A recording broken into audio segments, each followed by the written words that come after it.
So, recording cut out. We had an issue of technical difficulties of OBS. So we were talking about Yes. the French raid Algiers, right?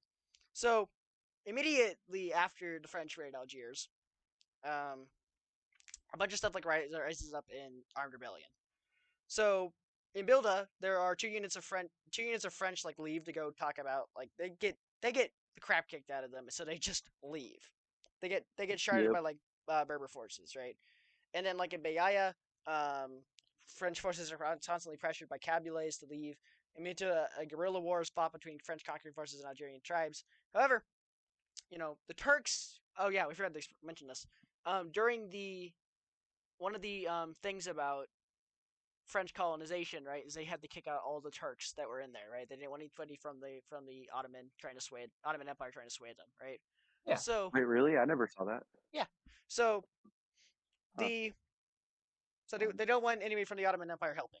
So what that means is now it has to fall to the Arabs and Berbers to help fight, right?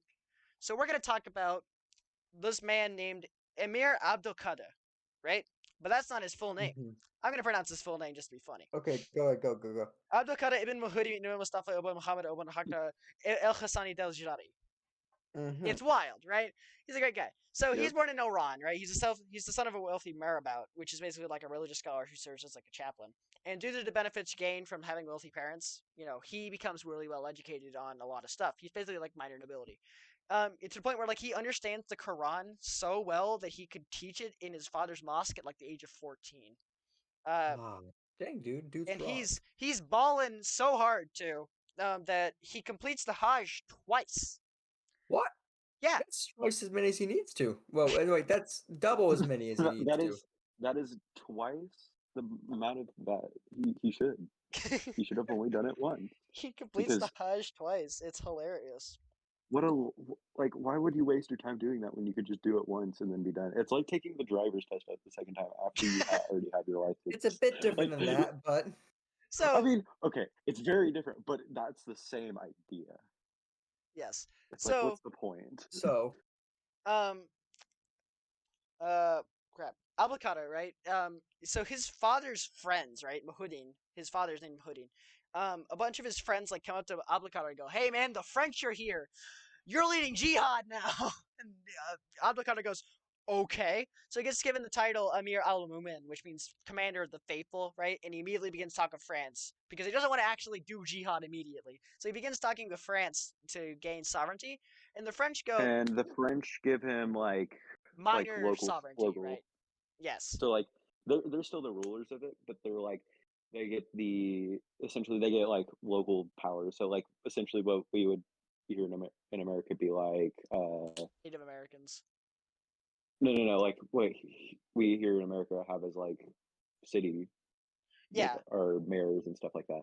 Yeah, Like basically. our city governments, not like full country governments, but city governments Yeah, that yeah, we can run ourselves.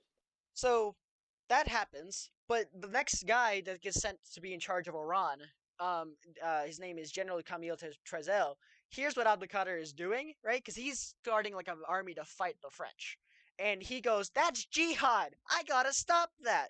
So he sends out a bunch of guys to go fight them and like whatever. And basically just Abdelkader basically just sends like a large group, and he takes out like he sends a large group to clash with Trezel's units, right?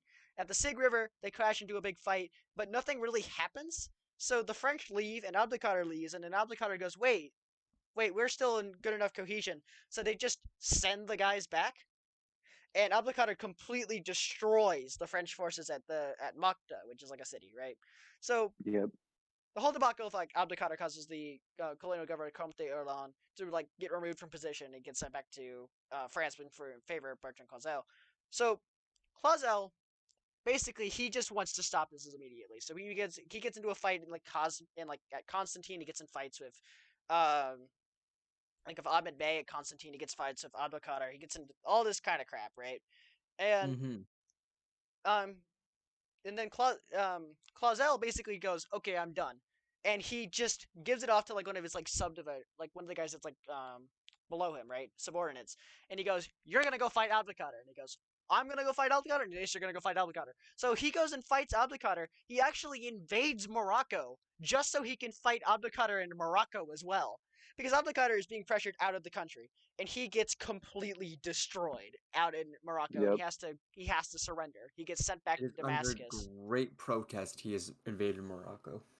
Yes, and but right, so Abdelkader gets sent back to Damascus because that's what he wants.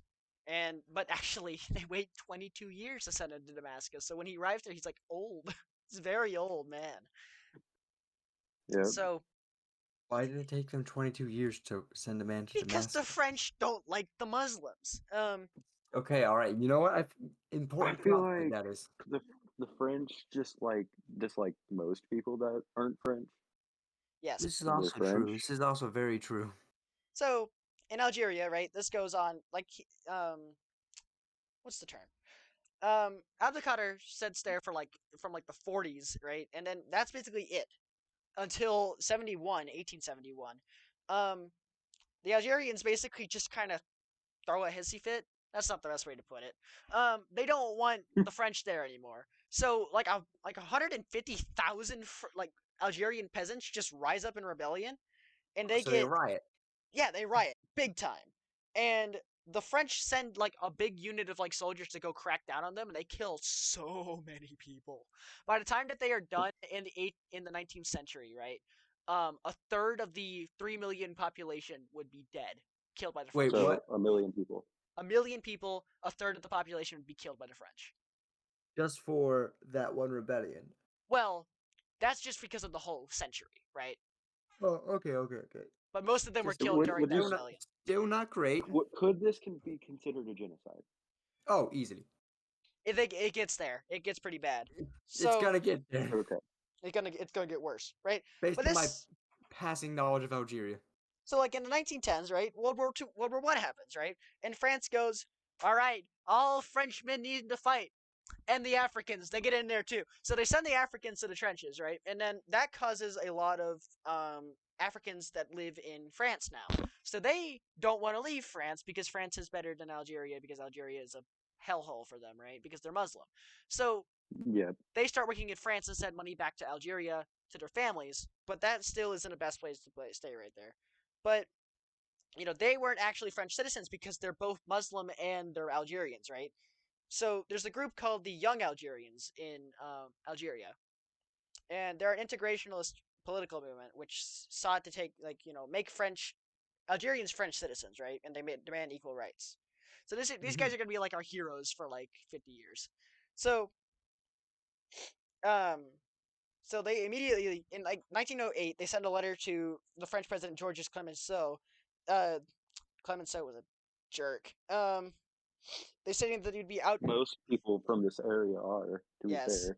area, not era. It's also true. Right. So Both are true. So they go, hey, we're not going to be, we're going to, dodge the draft unless you consider us French citizens. And Clemenceau goes, okay. So they create, in like 1911, they demand more support for Algeria because they want, they want to be enfranchised, right? They don't want to be second class citizens anymore. They want Berber property Right. like to be kept and like, all that kind of stuff. And in 1919, they make the John Art Law, which the John Art Law allows 450,000 Muslims to vote, right? And as long as they can vote, they are technically considered French citizens. They are now first class citizens, and Yeah. nobody is happy with this because it's only Well, no. The people who can now vote are happy. That's true, but even still, they're kind of mad about that because it's not everyone can vote. So right, one of the biggest players in the Young Algerians was Khalid ibn Hashim, who was the grandson of Abdelkader. And he kind of like spearheads all this stuff for a while. And then like in 1927, he just goes, I'm done with politics. And he goes back to Damascus. To be fair. Rock. Yeah. So, right. The John Art Law, everyone's really mad about the John Art Law because it doesn't do anything that they really want because all it does is allow some Muslims to vote. So, yeah. What comes around immediately after that is instead of an integrationist group that the Young Algerians were, was the Star of North Africa, who was a French political party, but they advocated for Algerian independence. So we're going to talk about the Communist Party of France because they were very much they're very leftist really as a My organization. boys. Yep. All right. Start talking about trade unions. Let's go. what the Star of North Africa does is they start forming Algerian trade unions that start like preaching like socialist rhetoric and stuff like that to everybody that's from Algeria. They extend like, hey, time for the revolution. Let's get rid of the French in Algeria, right? And they sit there and they like yell and yell and yell and yell and yell. And because of how much they are socialists in like the 20s, the French go, "Nuh-uh, we don't want you." So in 1927, they get kicked out. We'd much rather Yeah. We'd much rather deal with those friendly Nazi folks. Yeah. So Ooh, yep. so in Bad. like 1933, they reemerge with a guy named Ahmed Ben Mazali, who was previously the Ahmed Ben Mazali was was the previous like secretary of the situation, right? And now he's in charge. Mazali Hajj kind of becomes he's on cocaine constantly. He's a very violent Mm-hmm. man, right? You So can't say that. It's the original recipe for Coca-Cola. cocaine, Come on, man. and um, so like he comes back in like the Star of North Africa comes back in 1933, right? And instead of being communist, they are now very much nationalist and don't really focus on the revolution anymore. And Okay. and the French communists go, "We thought you were cool," and they stop supporting them, right? So Yeah. Masali Hajj immediately gets kicked out of France because the communists no longer support him, and he goes back to Algeria. So he starts a party there, which is the Algerian People's Party. What they want to do is they go back to being communist, well, socialist. So they mobilize the Algerian working class at home and in France, right? So they want to make a tie of Algerians between France and Algeria, and they want to create a revolution there. So Makes sense. yeah, um, whatever. So, but like, here's the thing though. During World War II, right? This kind of stuff is all like growing. But like during World War II, Algeria does not like the French. They don't like the Vichy regime, more accurately, and then they don't like the French immediately after the Vichy years are gone. So Really crazy. I mean, to be fair, yeah, who likes the French in the first place? who likes the Vichys in the first place? You got to remember that the Vichys Also true. do not like religious minorities, mostly the Jews and Muslims, right? So the fact that the Vichy regime had control over Algeria was not a good thing for them. Because they were sitting there and they go, Ooh. "Oh God, oh God, Oh, no. oh no," and whatever. However, what makes this interesting though is the colons, the white Algerians, are completely okay with Vichy France to the point when What? Operation. No. No, I can't believe it. So like when Operation, Nah, the white people are fine with white people? That's I can't crazy. believe it. And so like in 1942, Oh. when Operation Torch rolls through, um, the the colons kind of just throw a hissy fit, right? And they go, like, because the French are gonna go reinstate like the laws before that, and the colons who have power kind of throw a hissy fit and go, "No, no, we don't want the Muslims to have power anymore, no!" And they sit there and they argue and they argue and they argue and they argue, and the French go, "Okay, well, because they don't want to just have another rebellion immediately, so they kind of like go, okay, whatever." So in 1943, right, Farhat Abbas, who is a prominent member of the Young Algerians, publishes the Manifesto of the Algerian People. So this is basically what the Young Algerians have wanted constantly. This is what they Mm-hmm. want. And Yeah. the manifesto calls for complete recognition as first-class citizens. They want Algerians to be first-class citizens. They want full ability to vote. They want you know they want Arabic to be considered a official language of France, right? And all this stuff that would basically make France a Muslim country, like when we're talking about like the demographics, right? So like in who can vote, and the French are like, like the liberals in the French military and like government are all like, you know what? That sounds like really cool, but we don't want the Muslims voting on everything. So they kind of just do what the Jodart law does, but they make it so that way you can become a votable Muslim, right? Ah. Right. So Genius. genius, right? So like if you serve in the French military, you can vote I'm doing Oh, my part. I see. I'm doing my My part. part. I see no possible consequences with this idea. There's Yeah. nothing wrong with it. Yep. Ever. So Ever. but this is what they do is basically like you guys can become meritorious Algerians, right? And that's what they put in. It's basically just decorated veterans and people that have gone to college, right? Mm-hmm. And that makes the Muslims in Algeria mad because they realize now that the French will never see them as equals. They want people that are seen as white. So what they do is during the VE Day parades, like during May 8th, a bunch of Algerian nationalists come out and they start like waving all these flags and like symbols like that. And the police, obviously the French police don't like that, right? The military police don't like that. So what they do is they go, all right, let's fire some pot shots. They kill a few people, and the Algerians go, oh yeah, we can own guns too, and they just start unloading onto the military police, right? Wait, so Right. you mean that As by making them have to serve in the military to vote led to them being armed and militant? No way. Couldn't have seen that happening. No. insane. How could that have, how could this have happened? So This seems more and more like the French's problem the because French like did this to themselves. yeah, that's what I'm trying to say. Not the To be French's fair, they problem. did when they The problem. took over the place. They, That's they how. they did a thing and they shot themselves in the foot, So and after every this, time they did a thing, it went higher up into their foot until it was just their heart. so after this shootout happens, right during the parades, um, the you know the Muslims, right? The Muslim nationalists, they sit there and they go, "Ooh, if we can shoot the police, we can shoot the people that supported the Vichy regime." So that's what they do. They get into a car, and they drive out the people that are like out in the countryside that supported the Vichy regime, and they just murder them all. They So go full Mhm. the Tupac on French them. go, "Oh man, what were the British doing with the Irish? Yes, let's do that." And they just murder thousands of Muslims. So Yep.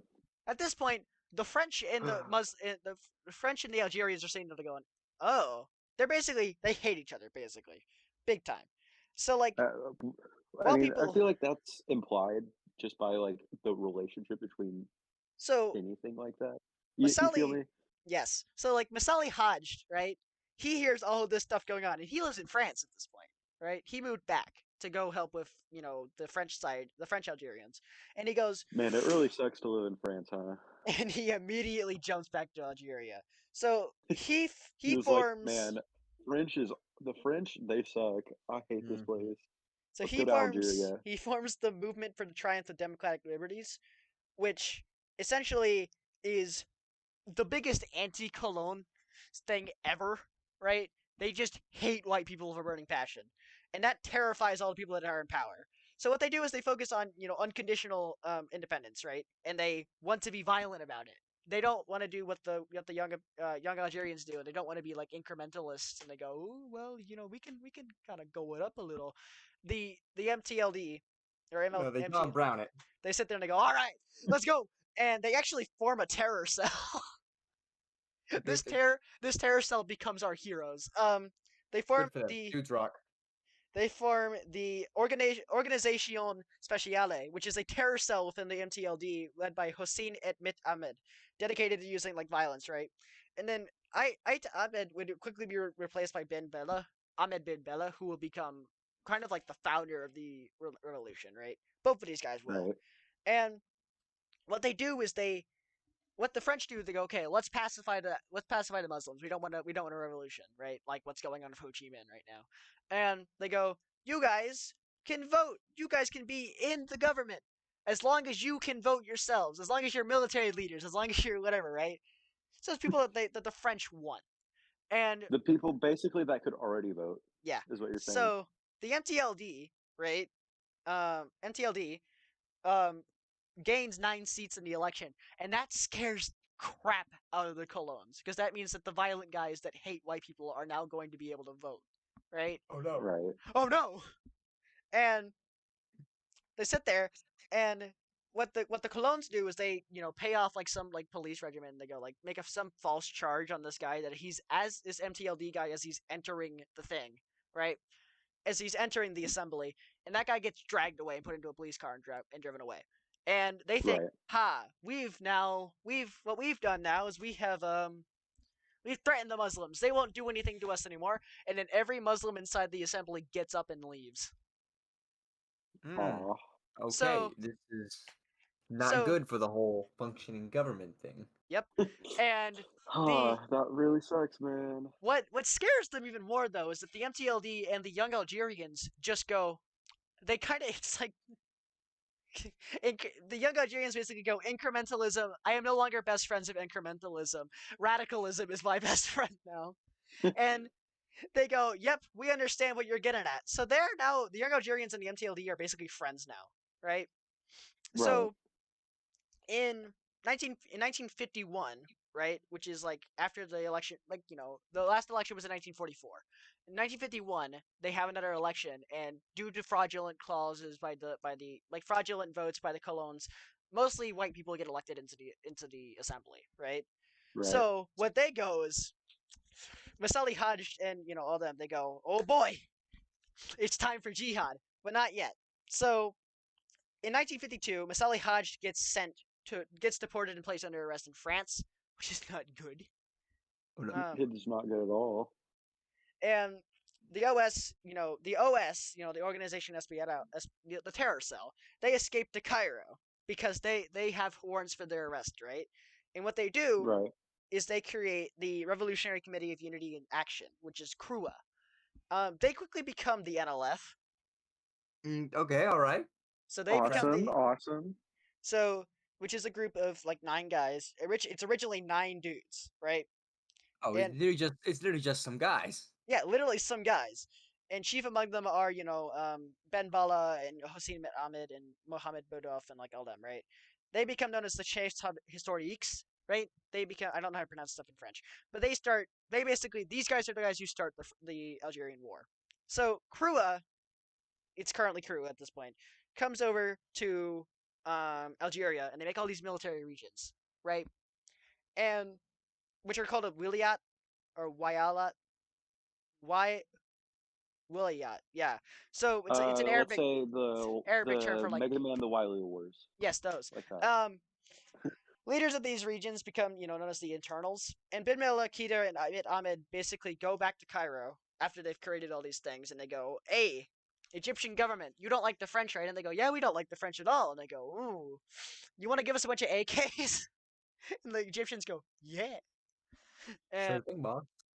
but hold on, we're fighting the Jews right now. So Oh, Yo, they oh were my God. doing that. Okay, so my audio cut out, yeah, and then I'm just sitting here, and then when I get back, it's just, and the then the Jews. Jews. Jews I aren't was here. like, that sums up the entire Algerian war. We got them, the Jews. I That's don't think the apparently Jews how it did goes. anything. So They didn't do anything. So in like October of like 1954, Krua renames itself to the National Liberation Front, right? And then they create the ALN, which is the army of the FLN. And then they basically just start a revolution, the communist revolution, well, socialist revolution, sorry. And France at this point, right, has just lost the first Indochina War, right? So they go. A lot of Algerians fought in that war too, right? And they start hating the government because of what the government did while they were there. Right. So they just sit there and they go, "All right, how many of y'all are coming from Indochina? Get in, get in, get in!" And they all grab their rifles and they start fighting for the FLN. So what the FLN does is on November 1st, 1954, they call on every able-bodied Muslim in Algeria to rise up against the government, and then they start a bunch of like fights, right? Big, like small Right. skirmishes and firefights, right? All throughout the region.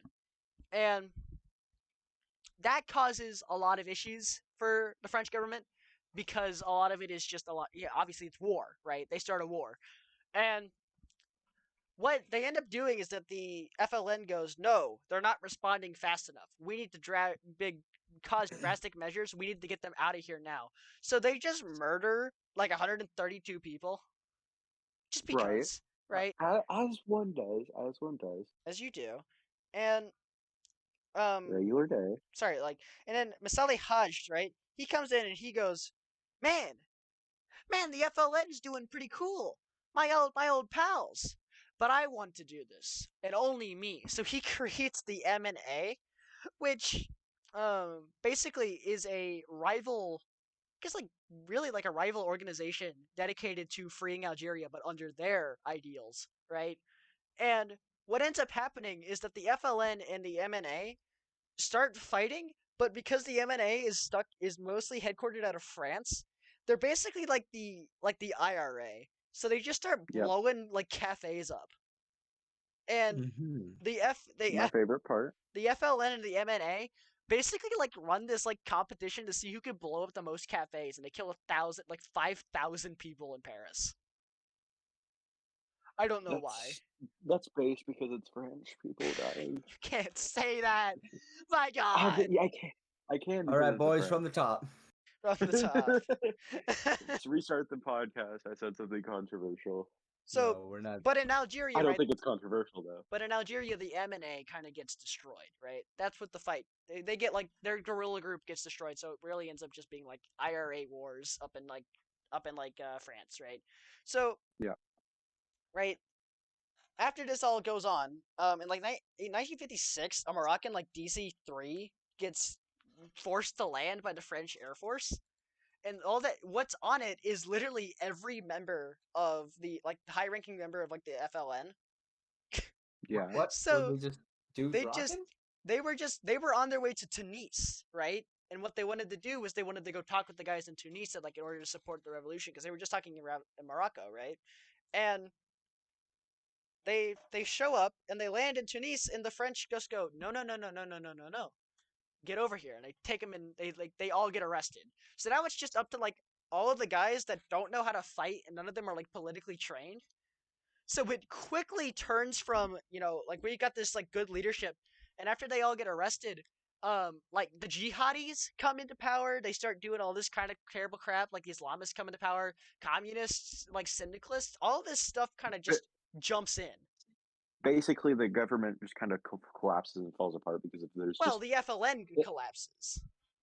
yeah. You're right. Never mind. I'm an idiot. So, right, that causes like so much crap, and the French, it kind of becomes like a French Vietnam, right? But like 10 years beforehand. So the Right. French, I mean, it's Well, Vietnam barring the too. fact that the French were Already had quite Vietnam. very much, the French had already had their Vietnam. It was called Vietnam. but like it's kind of like in the same way though, where like our Vietnam, where we had like people who were dodging the draft and stuff like that, and people just do not want to go to Algeria because they'll get like decapitated and stuff, and like whatever is going to happen down there is going to be terrible. So they start dodging the draft. They start like whatever, and the French people start going, hey, we don't want to go fight these jihadis and all these socialists down there, because we like, hey, we're kind of like social standing anyway, but like we don't want to go fight these jihadis. So they just call for referendum, and the Fourth Republic of France kind of just tumbles and falls apart, right? And what comes in is the Fifth Republic, and the Fifth Republic. Charles de Gaulle. Charles de Gaulle. No. He says, Algeria? Nah. And we're leaving Algeria. Like, yeah, woo, France, we got Charles de Gaulle. Algeria. Charles de Gaulle is the French parallel to Richard Nixon in too many ways. Oh. And he wasn't cool like Richard Nixon. Richard Yeah, Nixon was Nixon would wear a awesome. three-piece to a beach. Richard Nixon was awesome. De Gaulle was not. Richard Nixon was just like, man, I'm gonna wear my three-piece suit and tie to At the beach. That's a real This photo. is my normal. This is my normal beach clothing. 1 second, I gotta Google something. You gotta Google this picture. Nixon beach. What in the? He's. I did not need another reason to hate this man. No, you know what's funny? It's so weird. Allegedly, his favorite breakfast food was cottage cheese and ketchup. Yeah, that checks out.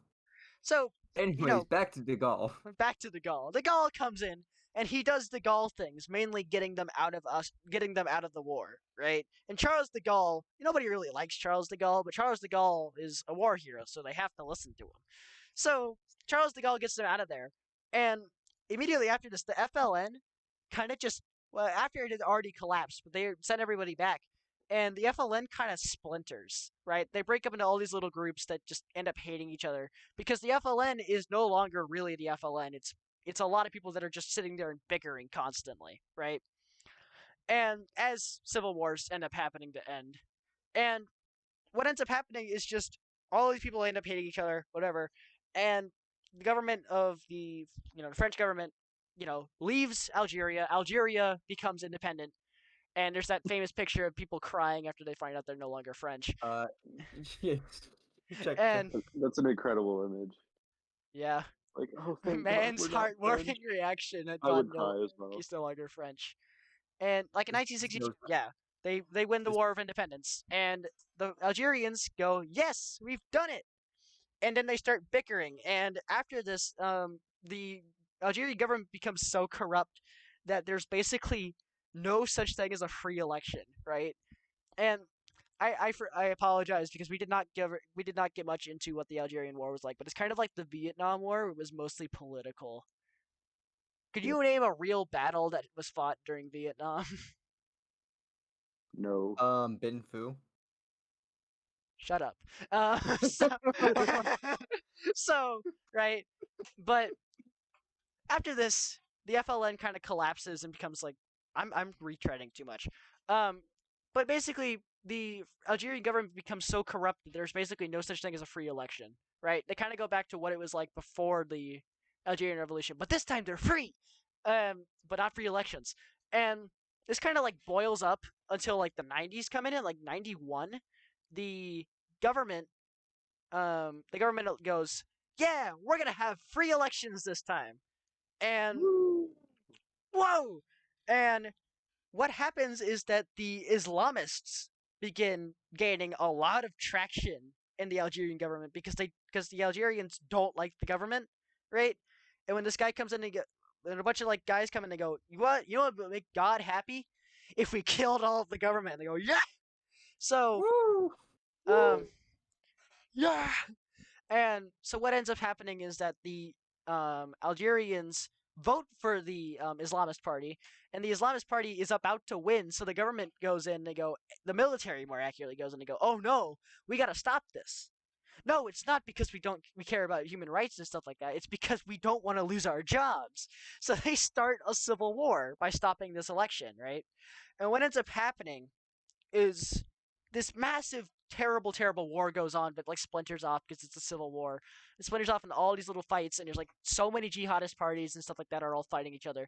And like in 2001, it finally ends, and it kind of brings us to where, yeah. So like from 1991 to 2001, that's when the Algerian Civil War was, right?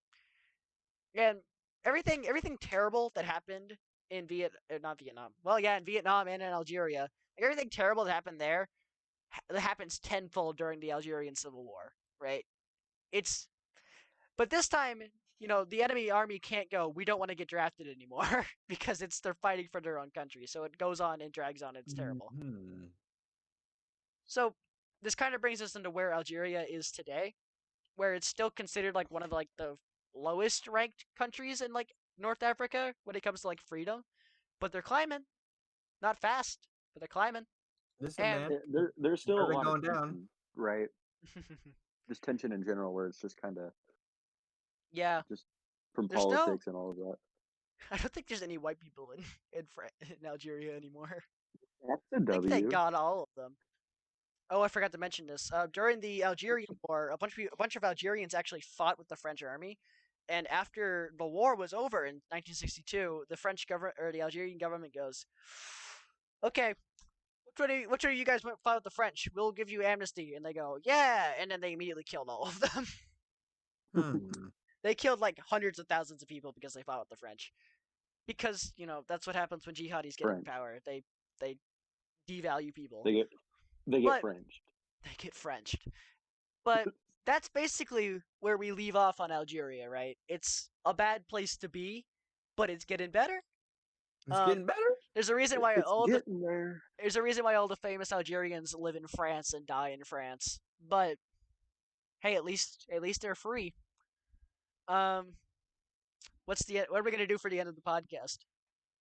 So what do we learn from this? We What made have you we this learned from track. this? What This can we draft. learn? What can we learn from Algeria? To not be One, Algeria. 2, don't do an imperialism. Ladnie. Imperialism is bad. Woo woo. 3. 3. Albania is way cooler. Episode 2. Episode 2. We'll do Albania episode 2. Yes, please. Let's do an episode about all of Albania's history. Oh Maybe my not all of god. Albania's history, but It'll have be to- an extra long one. Yep, Won't that's that us. be fun? I don't know how to close this off. and that's VA podcast. That is the A podcast. Episode 2, we'll have to wait for Mr. McNeil's decision. Albania. It'd be really funny if we spent the rest of our high school career making this podcast. I would be so down though. What? I would be very down for that. Be hilarious. And it's just for Mr. McNeil to throw on when he doesn't know what to do. Mr. McNeil, you should put this as part of your curriculum. You should play Like, this in this class. This podcast. Yes. Yes. Okay. Play this so whole thing in class. if we should start a petition to get Mr. McNeil to play this in one of our hours. I'm closing the recording Maybe- right now okay, maybe before we leak our Close that plans. recording.